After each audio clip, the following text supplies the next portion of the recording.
ఇది కేవలం సమాచారంగా మాత్రమే భావించండి. వైద్య నిపుణులను సంప్రదించండి. మీరు అన్నట్టుగా నిజంగా రెడ్ లైట్ జంప్ అయ్యాననుకోండి, ఆ జంప్ అవ్వడం వల్ల యాక్సిడెంట్ అయ్యి మనిషి పోయాడనుకోండి, అప్పుడు శిక్ష అవుతుంది. అదృష్టం శిక్ష బావుండి నేను జంప్ అయ్యి అక్కడ ఎవరు పోలేదు.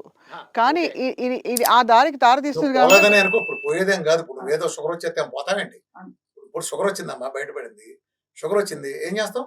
అంతే. తగ్గించేసుకో. నేనేమంటానంటే విచ్చలవిడిగా నువ్వు తినటం వలన అంటే నీ సెల్ పరిధి దాటి తింటావు. ఇప్పుడు నువ్వు 6 ఇడ్లీ తింటే పర్లేదు, నీ కెపాసిటీ 6 ఇడ్లీ అయినప్పుడు.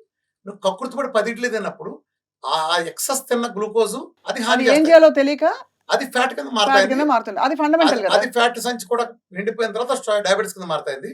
అప్పుడు వచ్చిన ఇన్సులిన్ రెసిస్టెన్స్ తప్పితే ఒక 50 రకాల జబ్బులు వస్తున్నాయి.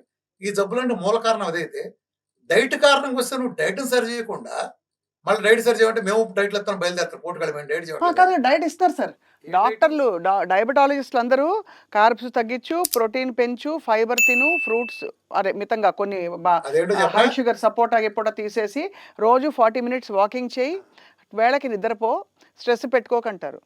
ఇప్పుడు అదే సాగుతుంది. ఆయనే ఉంటే ఇవన్నీ ఎందుకని? ఆ పుల్లరాలు కొట్టుకోవాలండి, ఇటుక రాయితో కొట్టుకోండి. వద్దమ్మా, ఇటుక చాలా తప్పు. కంకర రాయితో కొట్టుకో, సిమెంట్ రాయితో కొట్టుకో అన్నట్టుంది. ఏ రాయి అయితే పుల్లరాలు కూడా నాన్ సెన్స్.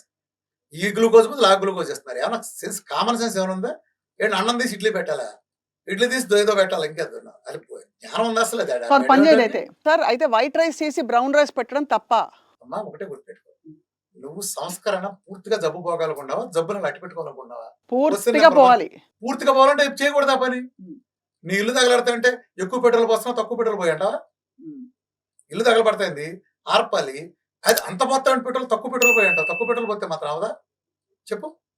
పెట్రోల్ పోయకూడదు, nonsense. So carbohydrate petrol అంటారు. అసలు అంటే అంటే మన ఎగ్జాంపుల్ కోసం Yes. చెప్తున్నాను సార్. నీకు carbohydrate is a big culprit అని నమ్ముతారా కాదు, వేరు కాదు, మంచినీళ్ళు మీరు? కాదు. కాదు. ఒక కత్తిని నువ్వు ఆపరేషన్ వాడతావు, కత్తికి కూడా వాడచ్చు. అది ఏ పని, కూరగాయలు కోయచ్చు, మనిషిని చంపచ్చు. నువ్వు ఎలా వాడుతున్నావు అనేది. కార్బోహైడ్రేట్స్ ఈ ప్రపంచపు అత్యుత్తమ ఆహారం కార్బోహైడ్రేట్స్. ఒకటి రుచి పాయింట్ ఆఫ్ వ్యూలో, 2 అవైలబిలిటీ పాయింట్ ఆఫ్ వ్యూలో, 3 ఇన్స్టెంట్ ఎనర్జీ ఇవ్వడంలో అద్భుతంగా పనికొస్తాయి. ఈ అడ్వాంటేజ్ని మనం దుర్వినియోగం చేసినప్పుడు సమస్య అవుతుంది. నీకు అర్థమైన తేడా? సెల్ ఫోన్ మంచిదే, 24 గంటలు ఆడటం మంచిదా?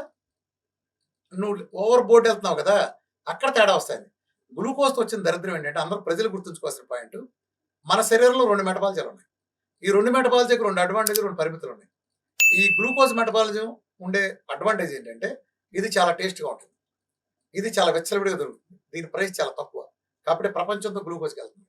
కానీ దీంట్లో ఉండే ప్రాబ్లం ఏంటంటే, మీ సెల్ పరిధి దాటి కనుక తింటే గ్లూకోజ్ మెటబాలిజంలో దాని పక్కన ఇన్సులిన్ ఉంటుంది కాబట్టి, ఇన్సులిన్ కోఇన్సిడెంట్గా మదర్ ఆఫ్ ఫ్యాట్ కాబట్టి, నువ్వు ఎక్సెస్ తిన్న ప్రతి గింజను, కక్కుర్తి పడి తిన్న బిర్యానీ, కక్కుర్తి పడి తిన్న రెండో ఐస్ క్రీమ్, ఈ మొత్తం కూడా సెల్ పరిధి దాటి ఫ్యాట్ కింద కన్వర్ట్ అయిపోతాయి.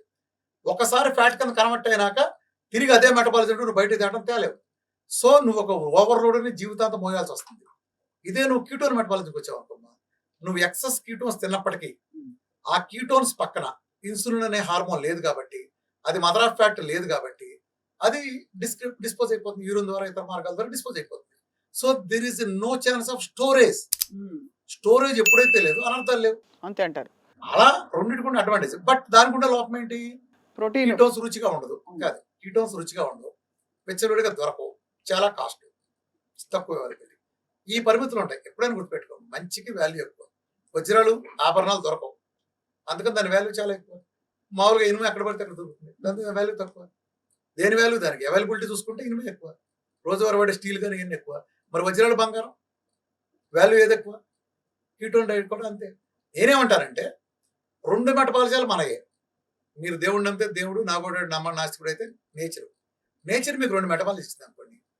మెటబాలిజాన్ని, గ్లూకోజ్ మెటబాలిజం దుర్వినియోగం చేయనంత వరకు ఇది అద్భుతమైంది. ఇప్పుడు కొంతమంది ఉంటారు సరే, నాగేశ్వరరావు అంటాడు, జస్ట్ అలా పెడితే 4 ముద్దలు పెడితే 2 ముద్దలు తినేస్తారు. నా బొట్టాళ్ళు, ఎట్టి రామాల బొట్టాళ్ళు ఉంటారు, వీళ్ళు 4 ముద్దలు పెడితే 8 ముద్దలు తింటాం మా బొట్టాళ్ళు. అంటే అది కూడా గ్లూకోజ్. వీళ్ళకి ఏమవుతుందంటే, వీళ్ళకి ప్రాబ్లం, దుర్వినియోగం చేసే వాళ్ళని లావు చేయటం, సమస్త రోగాలు తేయటం అక్కడ చేస్తుంది. తేడా అర్థమైందమ్మా? సో నువ్వు పకడ్బందీకి వాడుకుంటే ఓకే. లేదు, నువ్వు దుర్వినియోగం అయిపోయింది, నువ్వు ఎక్సెస్ వాడే షుగర్ తెచ్చుకున్నావు, బీపీ తెచ్చుకున్నావు, థైరాయిడ్ జబ్బులు తెచ్చుకున్నావు. ఈ జబ్బులు తగ్గటానికి ప్రపంచంలో ఒకే ఒక మార్గం, నువ్వు మెటబాలిజం మారి తీరాల్సిందే. అంతే. ప్రపంచంలో ఏ వైద్య ఇప్పుడు ఇన్ని చూస్తున్నావు అమ్మా, డయాబెటీస్ తీసుకో, బీపీ తీసుకో. బీపీ నా దగ్గర నెల 99.999 మందికి 30 ఏళ్ళ బీపీ, 40 ఏళ్ళ బీపీ, నెల రోజుల్లో తగ్గి అంటే తీరాల్సిందే. తగ్గించి తీయడం అంటే మీ మీ దృష్టిలో అది పాటించిన తర్వాత మందులు మందుల వాడకుండా అవసరం లేకుండా Yes. అది మీపీ మోతాదులో Yes. ఉండడం.